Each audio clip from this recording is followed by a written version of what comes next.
పితా పుత్ర పవిత్రాత్మ నామమున ఆమేన్. ప్రియమైన దేవుని బిడ్డలారా, క్రీస్తు ప్రభుని యొక్క ప్రియ శిష్యులారా, ఈ 18వ సామాన్య ఆదివారం ప్రభువు మనందరము కూడా జీవమును పొందుకోవాలి అని ఆహ్వానిస్తూ ఉన్నారు. అది ఎలా సాధ్యమనేది ఆయన ఈరోజు మొదటి పట్టణంలో స్పష్టము చేస్తూ ఉన్నారు. నా మాట విని నా చెంతకు రండు, నా పలుకులు ఆలింపుడు, మీరు జీవమును బడెదరు అని. ఇదే మాట ప్రభు సెలవిస్తూ ఉన్నాడు. ఈ లోకానికి ఆయన రావడానికి గల కారణం యోహాను సువార్త 10వ అధ్యాయం 10వ వచనం సెలవిస్తున్నారు. నేను జీవమునిచ్చుటకును దాన్ని సమృద్ధిగా ఇచ్చుటకును వచ్చి ఉన్నాను అని. అంటే దేవుని బిడ్డలారా, మనిషి తన జీవితములో విలువైనది కోల్పోయి ఉన్నాడు. తన జీవితములో అశాశ్వతముగాను అసంతృప్తిగాను జీవనాన్ని కొనసాగిస్తూ ఉన్నాడు. ఎందుకు అంటే మనకి ఆది కాండములో 2వ అధ్యాయము 17వ వచనం మనం చూస్తూ ఉంటాం. ఏ చెట్టు పండునైతే తింటూ ఉంటారు, ఆ తినడం వలన మరణం వస్తున్నది అని చెప్పి సెలవిచ్చాడు ఆ వచనములో. అది తిని మనిషి తన జీవమును కోల్పోయాడు, దేవుని అనుగ్రహాన్ని కోల్పోయాడు, దేవునికి దూరముగా అతను గెంటివేయబడ్డాడు. మరి ప్రభువు మరలా మనలను తన చెంతకు చేర్చుకోవడానికి, అనుగ్రహాలను పునర్నిర్మించి పుష్కలంగా దయచేయడానికి, కోల్పోయినటువంటి జీవమును మనకి తిరిగి వసగడానికి ఆయన ఈరోజు ఆహ్వానిస్తూ ఉన్నాడు. దాని గల కారణం ఆయన ప్రేమ వలన. దేవుని బిడ్డలారా, మరి అట్టి ప్రేమతో ప్రభువు మనల్ని ఆహ్వానిస్తూ ఉన్నాడు. ఈరోజు ఆయన పిలుపును ఎవరైతే అందుకుంటారో, ఎవరైతే స్వీకరిస్తారో, ఎవరైతే ఆయన వాక్యమును, ఆయన మాటను ఆలకిస్తారో వారందరికీ ఆయన ఇస్తున్న గొప్ప వాగ్దానము, నీ లేమి నుండి నీకు కలిమిని వసుకుతూ ఉంటాడు. నీకు ఏమైతే లేదో నీకు సమృద్ధిని ఆయన దయచేస్తూ ఉంటాడు.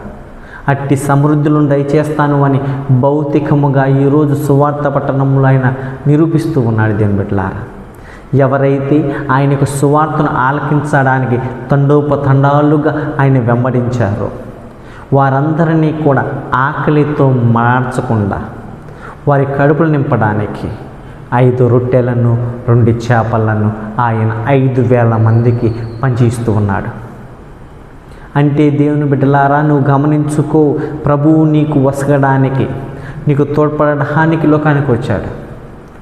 అక్కడ 5 రొట్టెలు 2 చేపలు 5,000 మంది తినడం అంటే అసాధ్యమైన విషయం.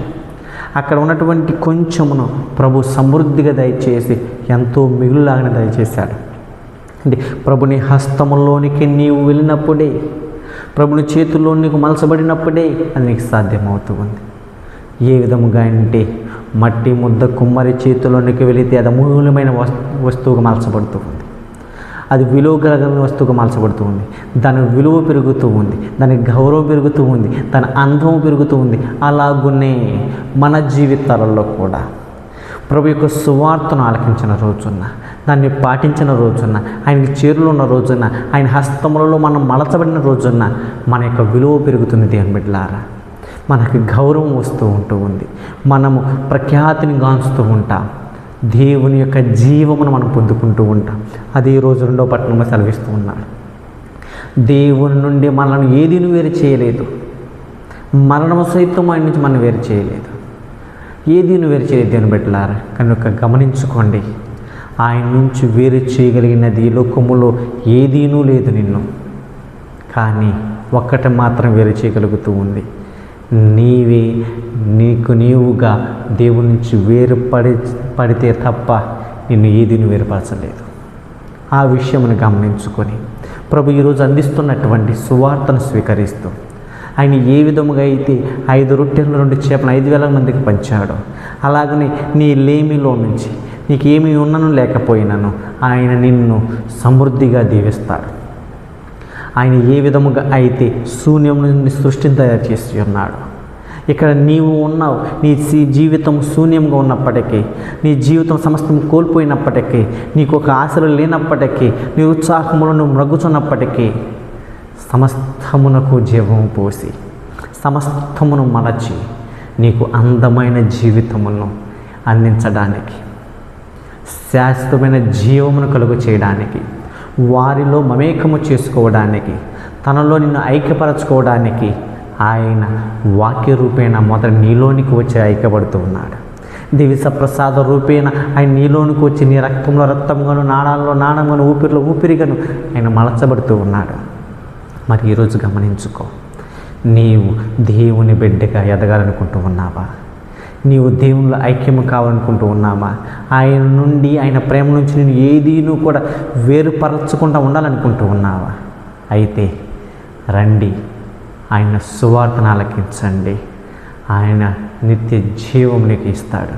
కాబట్టి నీ లేమిలో దేవుని చెంత ఉండు, నీ కలిమిని ఆయన సమృద్ధిగా దయచేస్తాడు.